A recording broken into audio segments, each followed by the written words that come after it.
American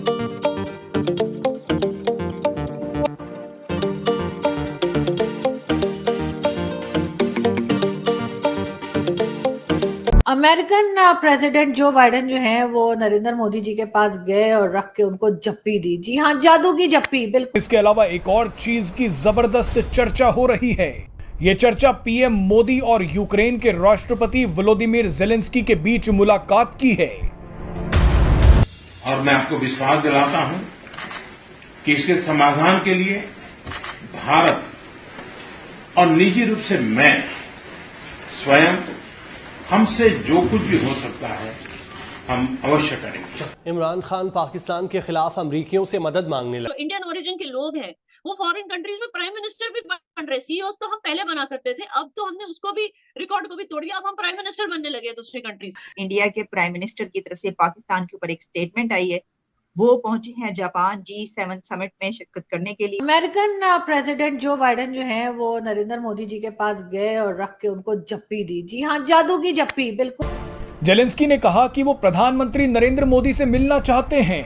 वो PM Modi से चर्चा करना चाहते हैं कि युद्ध का समाधान कैसे निकाला।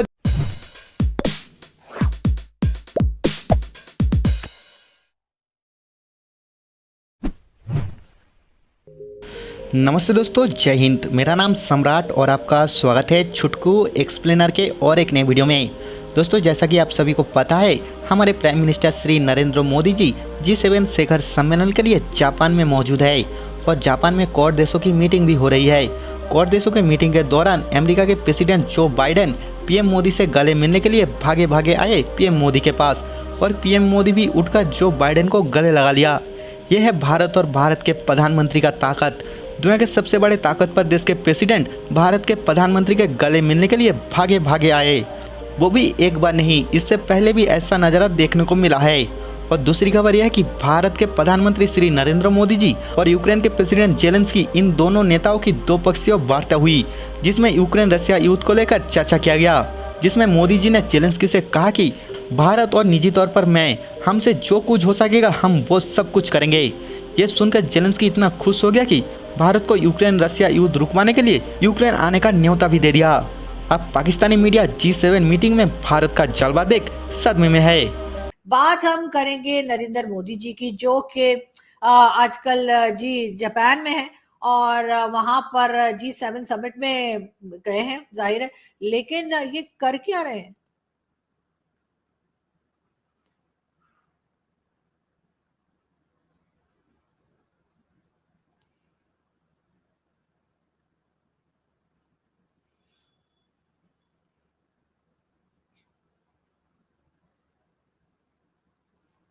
जी, अमेरिकन प्रेसिडेंट जो बाइडेन जो हैं वो नरेंद्र मोदी जी के पास गए और रख के उनको जप्पी दी। जी हाँ, जादू की जप्पी, बिल्कुल। मुन्ना भाई MBBS। हाँ जी, तो जादू की जप्पी तो दे दी मोदी जी को और मोदी जी ने जो बाइडेन को। लेकिन पूछना ये था कि जब खान साहब थे तो ये चाचा जी फोन ही नहीं उठाते थे जो बाइडेन।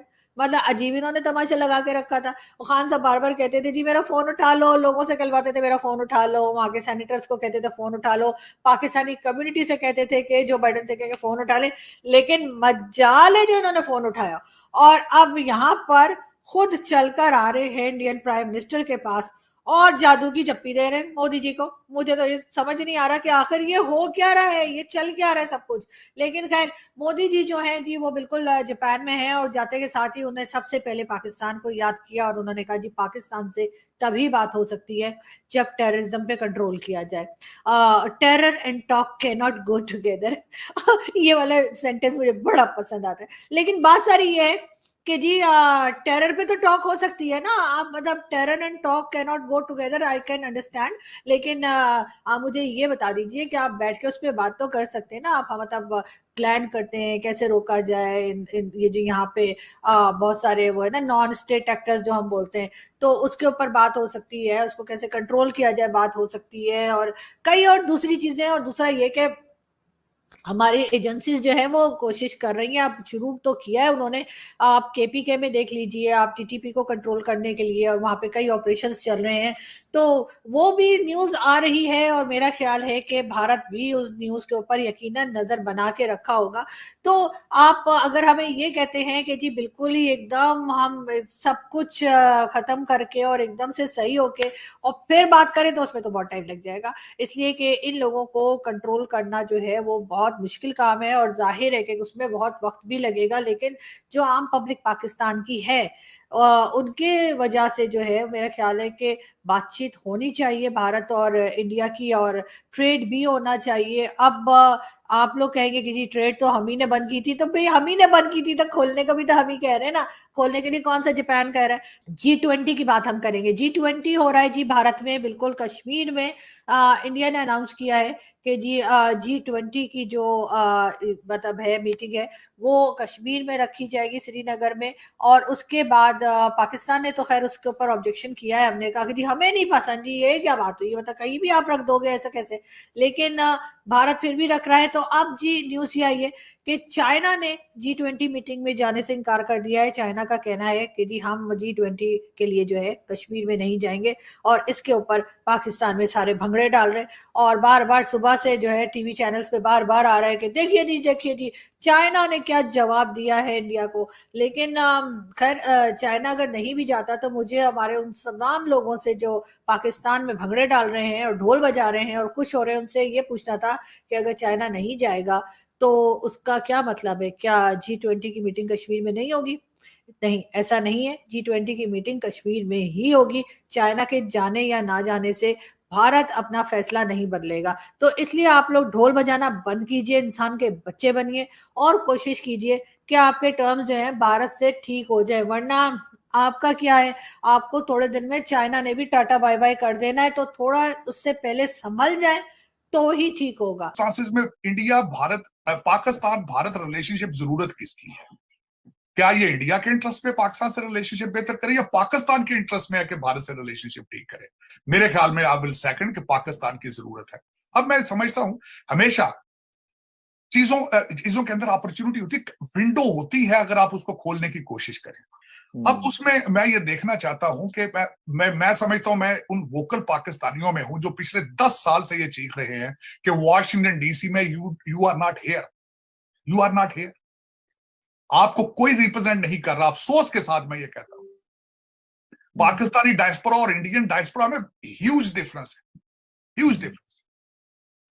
और उसमें उसको किस तरह ठीक करना है, मैंने कई दफा पाकिस्तानी जो बिग रोल प्लेयर थे, कई एम्बेसडर्स को मैंने ये कहा है कि एजुकेट डायस्पोरा। मैं छोटी सी एक मिसाल आपको देना चाहूंगा, मेरा जो फर्स्ट हैंड एक्सपीरियंस है। मुझे एक दफा एक पाकिस्तानी एम्बेसडर ने कहा कि पाकिस्तान को F-16 तैयारे इसलिए नहीं दिए जा रहे कि जो इंडियन डायस्पोरा है अपने कांग्रेसमैन को लेटर लिख रहा है। तो अगर हमारा डायस्पोरा लेटर लिखने की भी सलाहियत नहीं रखता अपने रिप्रेजेंटेटिव को, तो आगे क्या होगा? और इस वक्त अगर देखा जाए तो भारत इसमें कोई ढकी छुपी बात नहीं है कि is becoming a regional super power. अगर आप ये देखें बर्तानिया की इकोनॉमी को, वो सरप्लस उससे आगे जा चुके हैं, और जो जिस तरीके से आगे वो इस वक्त अमेरिका को उन्होंने बावर करा दिया है कि we are the only choice you have in Asia और साउथ एशिया।